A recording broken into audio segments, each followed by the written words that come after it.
Hi. Hi. So, we already did our top 10 worst movies of 2015. So now we're gonna do our top 10 best movies. And each one of us is gonna do different ones. Some of us might have the same ones though.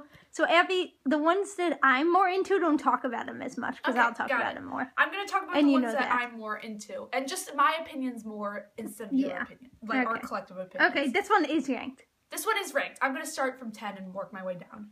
Oh. All right. So number 10 is Insidious 3, which Emily didn't see, so I get to have. I thought you were gonna put that on your worst. No, I decided it wasn't that bad compared to like. But this is my thing though.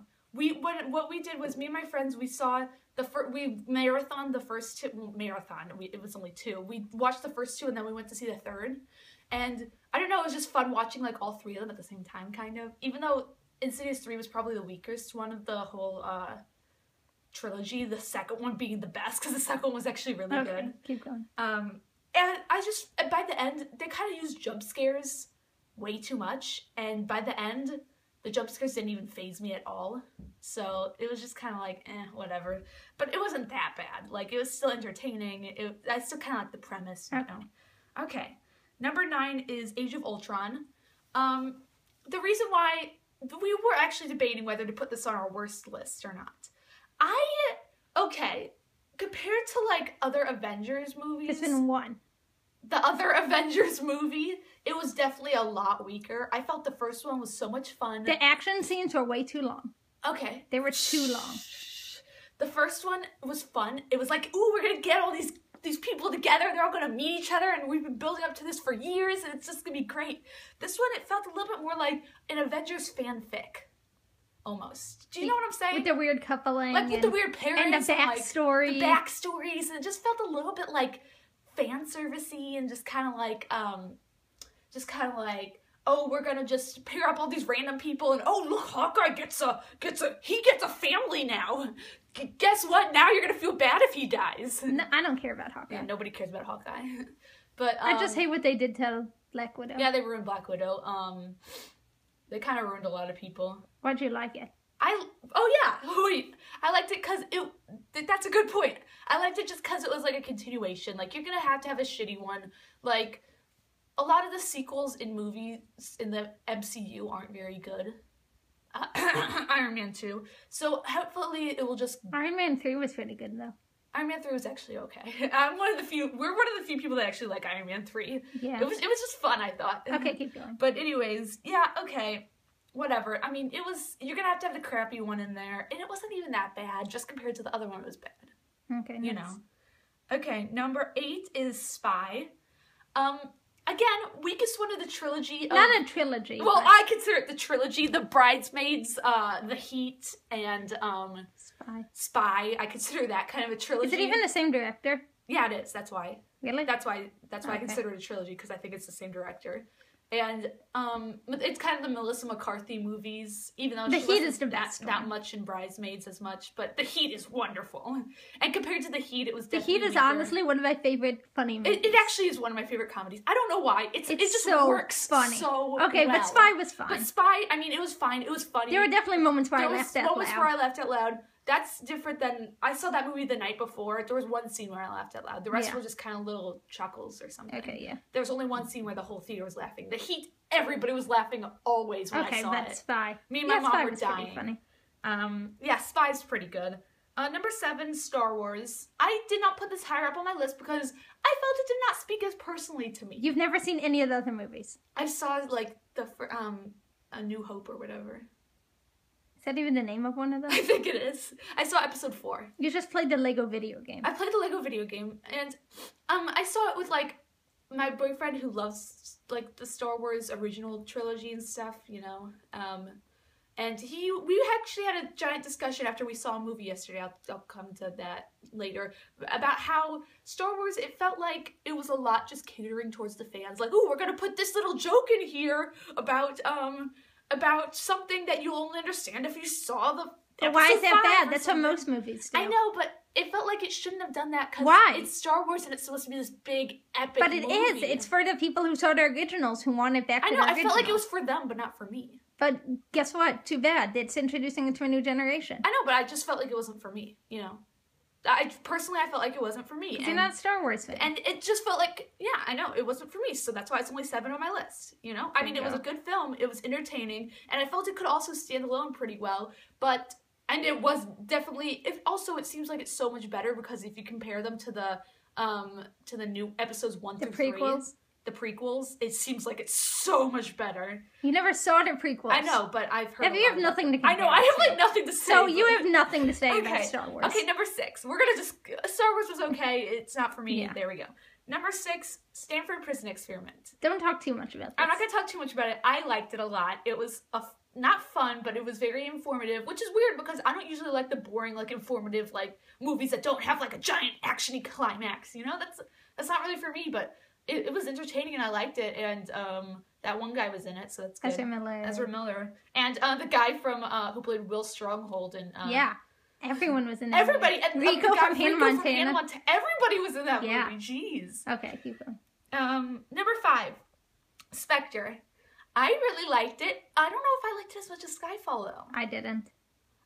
I didn't like it as much as Skyfall. I felt like Skyfall was more epic, like, oh my god, we're gonna do this epic. I felt like they didn't utilize Christoph Waltz in the way they should have. Okay. He was there like 3 times. Also, but then Spectre was more just like, here's a bunch of stuff that happens. It didn't really feel as much like a giant epic movie as Skyfall did. And that's just comparing it to Skyfall. Yeah. On its own, it was pretty good though. It was fun. Okay. Q was really cute. I love that guy. I love Q. He was in the movie I saw last night. Danish girl. Really? Yeah.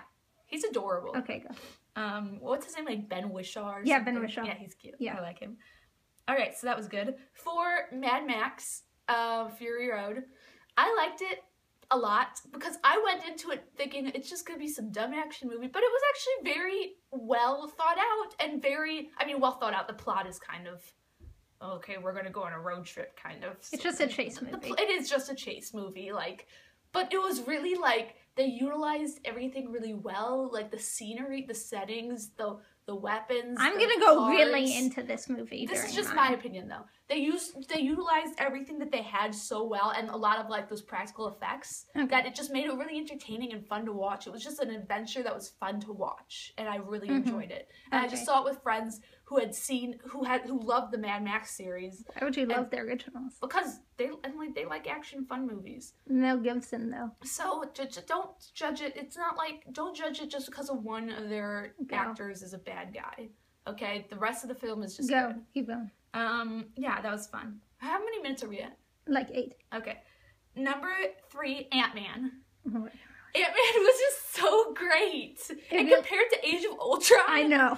Okay, this is the thing though. I loved it because it was so small. That's exactly what I think. It was ant-sized. It was amazing. Like, instead of like, oh, this big fight where we're gonna destroy the city and everything's gonna, it was like, we're gonna have a tiny little fight that's still epic in a girl's bedroom. At the end scene, that's their climax. It's in a little girl's bedroom, and I'm like, "This Spoilers. is okay, whatever. Everybody's seen this movie already." No. Okay, fine. Okay. Well, I mean, I didn't give it away. I'm just saying it's in a little girl's bedroom. That's the setting. That's fun. Everything was ant-sized. It was just so tiny. It just made fun of itself. Anthony, my love. That was a spoiler. That was a spoiler, though.